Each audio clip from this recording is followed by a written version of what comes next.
This story is titled, My Gold Digger Fiancé Planned to Dump Me After the Wedding and Take Half My Money. I let her think she won until the prenup trap snapped shut. Hey everyone! Before we jump into today's video, I need your help. We've noticed the channel is losing some traction, and subscribing is one of the best ways you can support us.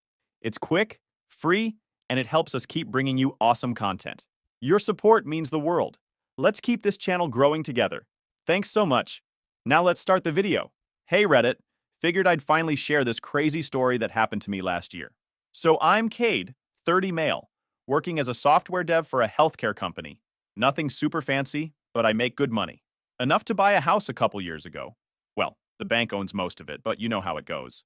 About 3 years back, I met this girl Laura at my buddy Chris's housewarming party.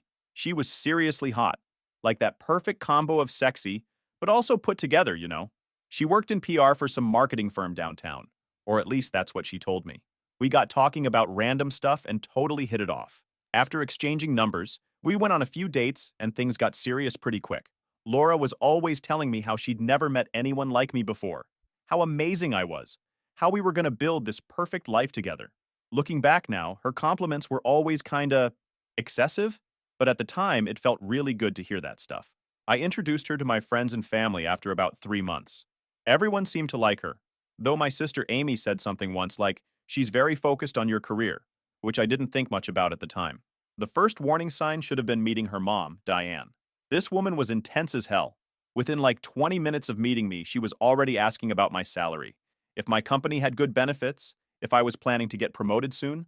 I just figured she was being protective of her daughter, making sure I could provide or whatever. Laura moved in with me after about 8 months. Things were good for the most part. We traveled a bit, hung out with friends, normal couple stuff. But looking back, there were weird moments I should have paid attention to. Like how she'd always talk about her friend Jessica, who'd just gotten married to this investment banker dude.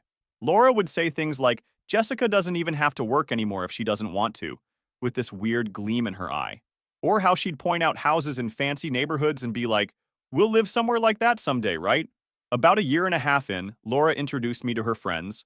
I'll call them Brittany and Megan. Brittany was loud and kind of annoying, always talking about the expensive shit her boyfriend bought her. Megan seemed more normal and down to earth. By year 3, I was thinking this is it. This is the woman I'm gonna marry. So I planned this big proposal, got down on one knee at this fancy restaurant, had roses brought out, the whole cheesy thing. Laura cried, said yes, everyone around us clapped. I felt on top of the world. We set the date for 6 months later and started planning. That's when some weird stuff started happening. First thing I noticed was Laura's mom.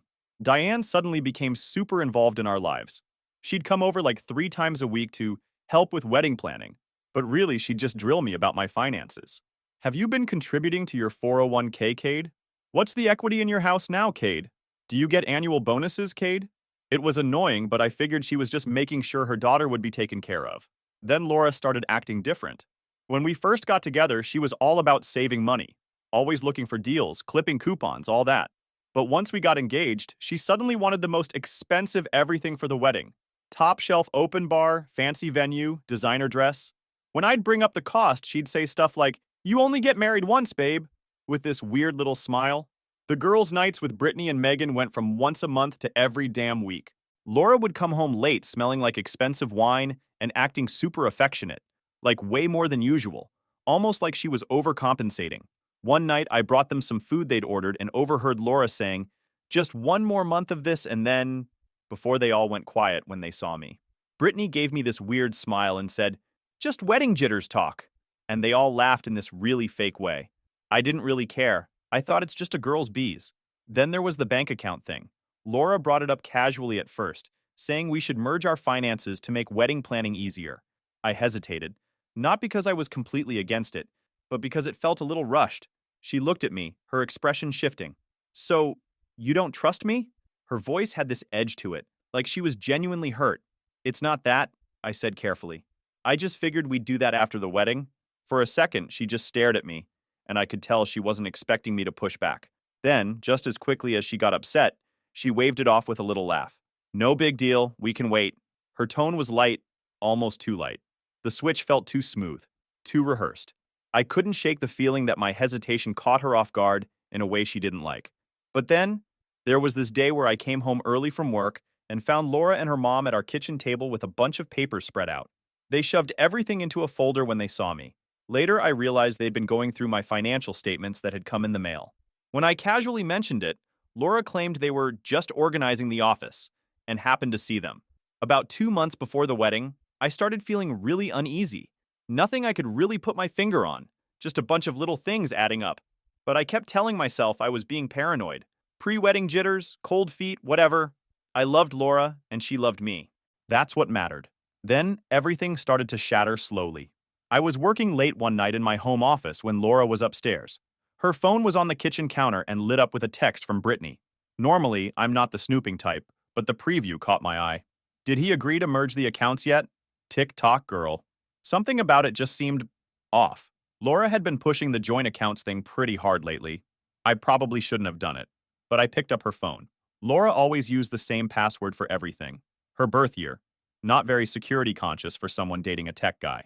What I found wasn't a smoking gun, but it definitely raised some red flags. A few texts between her and Brittany. Brittany, your mom is a genius with this stuff. She literally wrote the playbook. Laura, I know. Just following the steps. 1 month to go. Brittany, then freedom and $4,000. Laura, exactly. Can't wait to never have to pretend again. I put the phone down, feeling like someone had punched me in the face. Pretend? Pretend what? I told myself maybe they were talking about pretending to care about wedding planning or something, but deep down I knew that wasn't it. The next day, I decided to pay closer attention. Laura seemed normal at breakfast. Kissed me goodbye, told me she loved me, all the usual stuff. But it felt rehearsed, like she was going through the motions. That afternoon, Laura went to the gym for her usual workout. She left her laptop open on the couch. And that was my chance. After those texts, I needed to know what was going on. Her email was still open, and there was one from her mom with the subject line, "The plan month 4."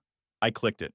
Honey, you're in the home stretch now. Remember, be extra attentive these last few weeks. Make him feel secure.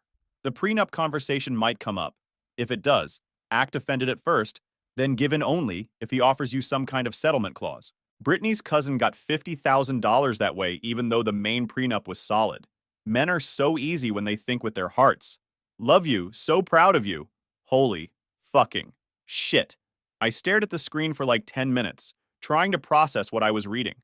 This couldn't be real, right? My brain was trying to come up with innocent explanations, but nothing fit.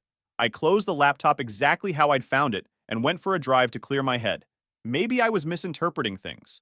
Maybe the plan was something completely different than what it seemed. Maybe, when I got back from my drive that night, Laura was waiting for me with this weird smile on her face. She had made dinner, which was rare. She usually suggested takeout. Hey babe, I've been thinking about what we talked about last week, she said, sliding up next to me on the couch. You know, about our finances? I tensed up but tried to keep my face neutral. What about them? Well, she said, tracing her finger along my arm in that way she did when she wanted something. I really think we should combine our accounts before the wedding. It would make everything so much easier. I studied her face, looking for any sign of the Laura I thought I knew. Okay, what's really going on here? Why is this so important to you all of a sudden? She laughed, but it sounded forced. Nothing's going on. I just think married people should share everything. My mom says separate finances are the first step to a failed marriage. Of course her mom said that. I was about to push harder when Laura's phone buzzed. She grabbed it quickly, angling the screen away from me as she read the message. Her face changed for just a second, a flash of something calculating, before she put on her sweet smile again. Just Brittany confirming brunch this weekend, she said. But something told me that wasn't all it was. But the next weekend, I got the final confirmation I needed. Laura went for brunch with Brittany and Megan and accidentally left her iPad at home. The thing kept lighting up with notifications from their group chat. I grabbed it and opened their messages. It was all there in black and white. Brittany, just 1 more month of this charade and then you're set for life. Laura, God, I can't wait. Playing the perfect girlfriend for 3 years has been exhausting. Megan, you sure this is going to work? What if he fights the divorce? Laura, Mom says the first month of marriage is key. Be sweet, be loving, then start picking fights around week 3. By week 4, suggest a break and then divorce. He'll be so blindsided he won't know what hit him. Brittany, and then you get half of everything. House, savings, even his future income. Laura, half of his income for years. Mom did this with her second husband and lived like a queen for a decade. Megan, what if he makes you sign a prenup? Laura, Cade? LMAO. He's too trusting. He'd never. But if he does, Mom knows how to get around those too. She's done this twice before. My stomach dropped through the floor. 3 years. 3 fucking years of my life with someone who was just waiting to cash in. I'd been nothing but a mark to her this whole time. A sucker. A goddamn ATM with a heartbeat. And her mom was behind it all? Teaching her daughter to do this? What kind of fucked up family dynamic is that? I took screenshots of everything and emailed them to myself, then put the iPad back where I found it. When Laura came home, she was extra affectionate, bringing me my favorite takeout and suggesting we watch my favorite movie. I played along, but inside I felt dead. Every touch, every "I love you," now felt like a knife twisting in my gut. That night while she slept, I lay awake staring at the ceiling, my mind racing. I should have been devastated. I should have been heartbroken, but instead, I was just angry. And as the shock started to wear off, that anger crystallized into something else. Determination. Laura wasn't getting a damn thing from me. In fact, she was about to learn why you don't mess with a guy who solves problems for a living. The next morning, I called in sick, locked down my accounts, and called Jake, who sent me to a lawyer who specialized in cases like mine. Driving over, I replayed Laura's messages. Temporary husband. Easiest money I've ever made. She was right. I'd been too trusting. Laying out the 3-year con for the lawyer, I expected shock. But he just nodded. He already had a plan. One that gave Laura exactly what she wanted while ensuring she got nothing. For the first time in days, I felt something close to hope. The lawyer proposed a prenup designed to look standard, but packed with hidden clauses that would leave Laura with nothing if she played her game. If she filed for divorce, she'd get zero, zilch, nada. If we proved she planned to bail from the start, she'd owe me a settlement. Everything I owned before and during the marriage stayed mine, and if she challenged it, she'd cover all legal fees. The catch? She'd never sign if she knew the truth. So, we had to make her believe it was just a formality. I agreed. Laura might be playing me, but she wasn't stupid. I waited until we were having dinner that night, trying to find the right moment to bring it up. Laura was in a good mood. She'd just ordered some expensive wedding decorations using my credit card. So, I said casually, pushing my food around on my plate, I was talking to Jake today. Laura looked up. Oh? How's he doing with the divorce? That's actually what we talked about. He suggested that maybe we should get a simple prenup, just for peace of mind. Laura's fork clattered against her plate. A prenup? Her eyes immediately went wide, and within seconds, they were filling with tears. You don't trust me? I had to admire her performance. The way her voice cracked on the word trust was Oscar-worthy. Of course I trust you, baby, I said, reaching across the table for her hand. It's just a piece of paper. My lawyer says everyone does it now. It's a standard thing couples do, like getting insurance. It's not like it would ever be used. Laura pulled her hand away and crossed her arms. I can't believe you'd even suggest this. I thought we were a team. We are a team. This doesn't change anything between us. She was quiet for a long minute. I could almost see the wheels turning in her head. Under the table, I noticed she was texting someone, probably her mom asking for emergency advice on how to handle this curveball. I need to think about this, she finally said, getting up from the table. I'm going to take a bath. Take all the time you need, I said, watching her walk away, phone clutched tightly in her hand. The next day, I made sure to act extra affectionate, brought her coffee in bed, told her how beautiful she looked, the whole 9 yards. Around lunchtime, I staged a phone call that I made sure she could overhear from the kitchen. Yeah, the prenup is just basic stuff everyone does. Dude, are you kidding? I'd never use it against Laura. It's actually more to protect her, if anything. You know what? I even told my lawyer to add in something nice for her, like a guaranteed cash settlement. I mean, the whole thing is just paperwork nobody will ever look at again anyway. She's getting the house if anything happens. I already decided that. And just like that, later that night, she brought it up herself. You know what? You're right. We should do that prenup thing, just to be safe, for both of us. I played dumb. Really? You don't mind? She gave me that fake smile I now saw right through. Of course not. I'm not marrying you for your money, Cade. I'm marrying you because I love you. The lie actually made me laugh, but I covered it with a cough. Great. I'll have my lawyer add a small clause for you too. Maybe something that guarantees you a little settlement no matter what. Would that make you feel better? Her eyes lit up like a kid on Christmas morning. You do that for me. That's so sweet. What she didn't know was that her protection clause was written to sound significant while being legally meaningless. The lawyer had used language that seemed to promise her a settlement, but actually contained conditions that would never be met. When she came to the law office to sign it, she barely even read the damn thing. Just flipped through, saw her clause was there, and signed every page with this smug little smile. The whole time, I kept my face neutral. But inside I was thinking, game on, Laura. That night, she called her mom from the bathroom, thinking I couldn't hear. It's all set, Mom. He even added a settlement clause for me. What a sucker. I just smiled to myself. You have no idea who the real sucker is, sweetheart. With the prenup signed, I started quietly preparing. First, I moved most of my money into accounts she didn't know about, not hiding it legally. Everything was declared in the prenup, but making sure she couldn't access it. I transferred the house into a trust. I documented every conversation, backed up every text where she and her friends discussed their plan. Meanwhile, she got sloppy. She started spending my money like crazy on wedding stuff. Premium everything, top shelf booze, designer dress. When I winced at the costs, she'd say things like, "Don't worry, babe, it's an investment in our future." Yeah, her future cash out attempt. Her mom Diane was even worse. She'd come over and start talking about how they should redecorate our house after the wedding. Let's knock down this wall, put in new floors, like she was already spending my equity. The month before the wedding, Laura barely bothered to pretend anymore, always on her phone, ignoring me unless we were in public. One night, I caught her browsing Bali vacation rentals. When I asked, she just said, "For after." Right. Probably her post-divorce celebration. It was surreal, going through the motions while knowing my fiancé was basically a scammer. 2 weeks out, at our final catering meeting, Laura and her mom went wild, ordering extra everything. When I mentioned the cost, Diane patted my hand and said, "You can't put a price on happiness." Funny. Laura had. Half my net worth. I just smiled and stuck to the plan. That night, I heard Laura on the phone with Brittany. Just 2 more weeks of playing the loving fiancé, and then I'm home free. God, I can't wait to be done with this. I went to bed early that night, not trusting myself to keep my cool. As I lay there listening to Laura laugh about me in the next room, I reminded myself that soon, very soon, she'd be the one getting played. In a weird way, I was almost looking forward to our wedding day, but for completely different reasons than I'd originally planned. The big day finally arrived. I woke up in the hotel room where I'd stayed the night before. Laura insisted on that whole can't see the bride tradition and stared at the ceiling for a while. It was the day I got married to a woman who was planning to rob me blind. If someone had told me this would be my life a few months ago, I'd have thought they were insane. I got dressed in my tux and went through the motions. My best man, Tyler, kept asking if I was nervous. If he only knew. I wasn't nervous. I was fucking furious. But I kept it together.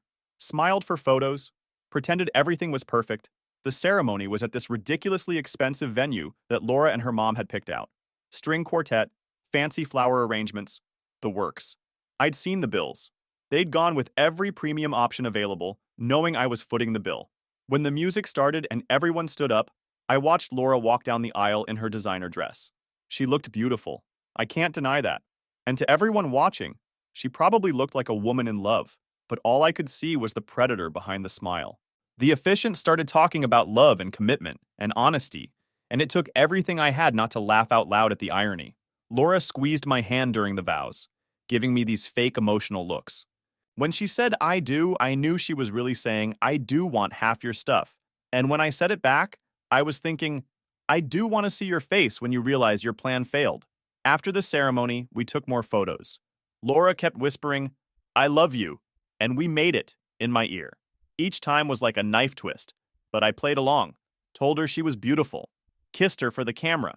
I caught snippets of conversations between Laura, Brittany, and Diane throughout the night. They thought they were being subtle, but I was watching like a hawk. Brittany, "You did it. Now the real fun begins." Laura, "Just 4 more weeks of playing house and then freedom." Diane, "I'm so proud of you, honey. You landed a big one."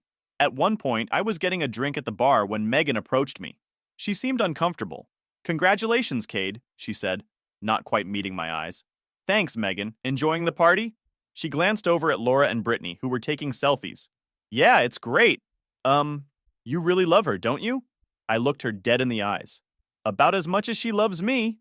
Megan's face went pale, and she quickly walked away. I think she knew that I knew. She was the only one of Laura's friends who ever seemed to have a conscience about the whole thing. After the reception, we went to a fancy hotel suite, another expense Laura had insisted on. We were flying out for our honeymoon the next day. 2 weeks at a 5-star resort in the Maldives that cost more than my first car. The honeymoon was surreal. Laura spent money like water. Spa treatments, private dinners on the beach, shopping at the resort boutiques. She kept taking photos for Instagram. Meanwhile, she was barely present when we were alone in our room, always on her phone texting Brittany or her mom. I overheard her on the phone one night. "No, Mom, he doesn't suspect a thing. He's talking about buying a bigger house next year. Can you believe it? This is going better than we planned." I drank a lot on that trip. It was the only way I could stand to be around her without losing my shit. Every "I love you" from her was another lie. Every kiss was fake. I kept reminding myself it would all be worth it when she realized she'd been outsmarted. When we got home, Laura suggested we look into upgrading to a bigger house in a fancier neighborhood. "Now that we're married, we should think about our future," she said, already mentally spending her divorce settlement. I agreed enthusiastically. "Great idea, babe. Let's look at our finances and see what we can afford." She practically sprinted to get her laptop. I watched her face as she started researching the most expensive neighborhoods in our city. She had no idea I was documenting every bit of it as evidence for later. For the next couple weeks, I kept waiting for her to start the next phase of her plan. According to her text with Brittany, she was supposed to start picking fights around week 3, then suggest a break by week 4. Like clockwork, on day 17 of our marriage, she picked her first fight. It was over something stupid. I left a towel on the bathroom floor, but she blew it completely out of proportion. "I can't believe how inconsiderate you are. This is what I have to look forward to for the rest of my life." I apologized calmly, which seemed to frustrate her even more. She was trying to make me the bad guy, but I wouldn't take the bait. The next few days, she found something new to fight about every day. I loaded the dishwasher wrong. I worked too late. I didn't compliment her new haircut fast enough. Each time I stayed calm and reasonable, which only made her more agitated. By week 4, I could tell she was getting impatient. This wasn't going according to her script. I was supposed to be fighting back, giving her ammunition. Instead, I was being the perfect husband, making her look like the unreasonable one. Finally, she made her move. We were having dinner one night when she put down her fork and said, "Cade, we need to talk." Here we go, I thought. Finally, showtime. "Of course, babe. What's up?" I said, trying to look concerned. Laura sighed dramatically. "I just feel like maybe we rushed into this. Maybe we're not as compatible as we thought." I frowned. "What do you mean? I thought things were going great." "I love you, I really do," she lied, reaching for my hand. "But I think maybe we need some space, a break. You know, maybe it would be best if we go our separate ways while things are still good." I stared at my plate for a long moment, then looked up. "You're saying you want a divorce? After 1 month?" She nodded slowly, the fake sadness not quite reaching her eyes. "I think it's for the best." I took a deep breath, like I was trying to process this devastating news. "If that's what you want, I guess we should talk to a lawyer." Laura tried to hide her excitement, but I caught the flash of triumph in her eyes. "I think that would be best. We can go tomorrow?" "Sure," I said. "I'll call my guy in the morning." That night, Laura was on the phone with her mom and Brittany for hours, no doubt celebrating her imminent payday. I could hear snippets. "It was so easy. He didn't suspect anything. Of course I'll help you with yours next." The next morning, Laura got all dressed up for our lawyer meeting. My lawyer welcomed us into his conference room with a professional smile. He had all the documents ready in a thick folder. Laura didn't know it, but we'd prepped everything days ago, just waiting for her to make her move. "So, I understand you're seeking a divorce?" he asked, looking between us. Laura nodded, the picture of reluctance. "Unfortunately, yes. It's a difficult decision, but I think it's for the best." "And you're the one initiating this divorce, correct, Mrs. Sanders?" my lawyer asked, making a show of taking notes. "Yes," Laura confirmed, a hint of impatience in her voice. "Let's get to the money part," her eyes seemed to say. "I see," he said, opening the folder. "Then let's discuss the terms as outlined in your prenuptial agreement." Laura's smile flickered. "The prenup? Oh, that was just a formality." My lawyer raised an eyebrow. "I'm afraid not, Mrs. Sanders. The prenuptial agreement you signed is a legally binding document." "Well, yes, but Cade and I had an understanding," she said, turning to me with pleading eyes. "Right, honey?" I said nothing, just stared at her. My lawyer continued, "According to the terms you both signed, since you're initiating the divorce, you'll receive no financial compensation, assets, or spousal support from Mr. Sanders." Laura laughed nervously. "That can't be right." "Furthermore," he continued, "due to Section 7, the fraud provision—" "Fraud?" Laura interrupted, her voice rising. "What are you talking about?" He slid a stack of paper across the table. "We have extensive evidence of your intent to defraud Mr. Sanders, including text messages, emails, and witness statements confirming your plan to marry him solely for financial gain, then divorce him after 1 month. The color drained from Laura's face. She turned to me, panic in her eyes. Cade, this is crazy. You can't believe there's also this, I said quietly, sliding my phone across the table. On it was a recording of her conversation with her mom from the night before. And he has no idea. The idiot really thinks I loved him. Mom, you were right. This was so easy. Laura stared at the phone, then at me, her mouth open in shock. You recorded me? You spied on me? That's legal in this state, my lawyer cut in. One-party consent. This isn't just about getting nothing, Laura, I said, my voice steady. According to the prenup you so happily signed, you actually owe me money for legal fees and damages. She looked like she might throw up. This can't be happening. Oh, it is, my lawyer said, turning to another page. And there's more. Your mother's involvement as a co-conspirator opens her up to potential legal action as well. Her eyes filled with tears. Real ones this time. Please, Cade, we can work this out. I made a mistake. A mistake? I laughed. A mistake is forgetting an anniversary. You planned for months to destroy my life. Her desperation was obvious as she reached for my hand, but I pulled away. She'd wanted a divorce. Now she had it, and she was leaving with even less than she came with. My lawyer slid a settlement offer across the table. Sign away any claim to marital assets, cover my legal fees, and we wouldn't go after her or her mother for fraud. Her perfect mask cracked as she stared at the document, tears streaking her makeup. She tried to argue, but I shut it down. She had 24 hours. Take the deal, or we'd go to court, and every shady thing she'd done would become public record. The confidence drained from her, replaced by real sobs. When my lawyer stepped out, she turned to me pleading, but there was nothing left to say. She'd never loved me, just the lifestyle I could give her. Now, she'd learn what it felt like to be played. The fallout from Laura's failed scam was brutal. She signed the settlement papers the next day. Really had no choice unless she wanted her whole gold digger playbook to become public record. Her mom tried threatening legal action for the recordings, but backed off real quick when my lawyer mentioned her own incriminating texts about her proven method that had worked on 2 previous husbands. Word got around fast. These things always do. I didn't even have to say anything. Laura's friends disappeared first. Brittany blocked her everywhere once she realized there'd be no divorce payday to celebrate. Apparently, she'd been planning to try the same scam with her boyfriend, using Laura's expertise as a guide. Megan actually reached out to me about a week after everything went down. I knew what they were doing was wrong, she texted. I should have said something. I'm really sorry, Cade. I appreciated her apology, but honestly, it was too little too late. If she'd had any real conscience, she would have warned me before the wedding. Laura herself had to move back to her mom's place. She had 0 savings of her own. Why bother when she was about to cash in on mine, right? She tried calling me a few times, but I blocked her number. Whatever she had to say, I didn't want to hear it. The strangest part was how her social media went from blessed newlywed to complete silence overnight. Later, I heard through mutual friends that she'd been too humiliated to face anyone online. Her mom, Diane, tried damage control, telling people we'd had a mutual change of heart after the wedding. Nobody bought it, especially after Laura's ex-roommate from college, who apparently had also been scammed by Laura for rent money, got wind of what happened and started sharing her own stories. I sold the house about a month later. Too many bad memories. Moved to a different neighborhood across town and tried to start fresh. The whole experience messed me up pretty bad when it came to trusting people. For a long time, I didn't date at all.